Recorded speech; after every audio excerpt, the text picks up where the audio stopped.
We are going to make fermented salsa. It's like one of my favorite things to do because I can make it. It just takes a couple days to sit on the countertop, but it will last in the refrigerator for months, and it tastes fresh and all the things, and it's good for your gut health, and it's just good for you. So I stopped canning salsa as much, and I try to make fermented salsa instead. I need garlic. I didn't grab garlic. Randomly me. There you go.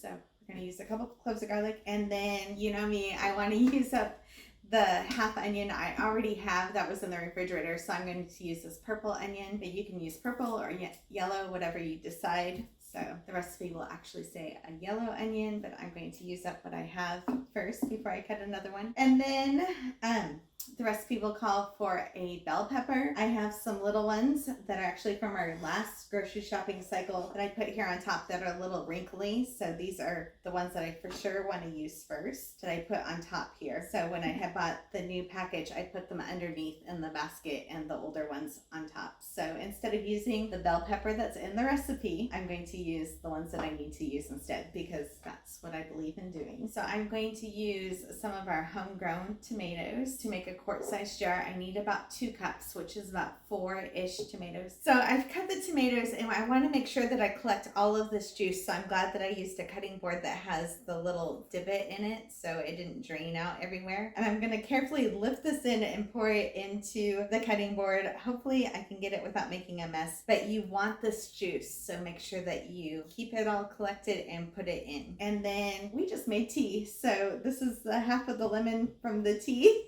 So I'm going to use that too. And this is cilantro that was in the fridge, so we're going to use about a 1/4 cup of cilantro. And I have a glove here because I wear contacts, and I'm going to be cutting this jalapeno, and I do not want to get that into my eye. So I always make sure that I cut the jalapeno last, and then I take the knife over to the sink and I wash the knife while I still have the glove on. I wash the cutting board, and then I take the glove off and I do it again.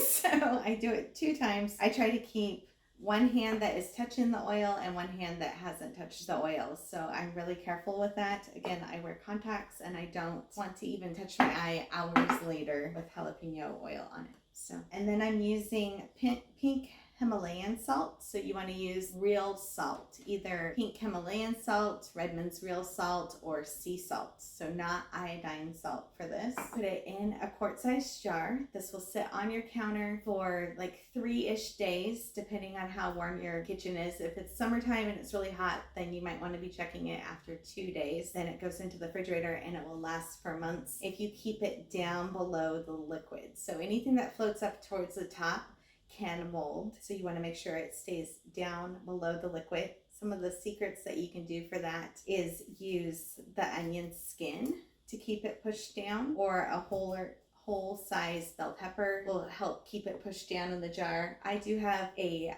weighted glass weight. These are called weights. Don't get one out of your gym. This is the weight that we were talking about, but those fit right in the jar, like a wide mouth jar, and they fit in there. These are in our Amazon storefront. And then while it's sitting on the counter, we have this air release lid. This lid will make sure that any of the gas bubbles go out and no air goes in, but you don't have to have one of those. You can just put a regular canning lid on this and just have it loose on there. So for the first couple days while it's fermenting, there'll be little gas bubbles, and you want to release it every day if you don't have an air release.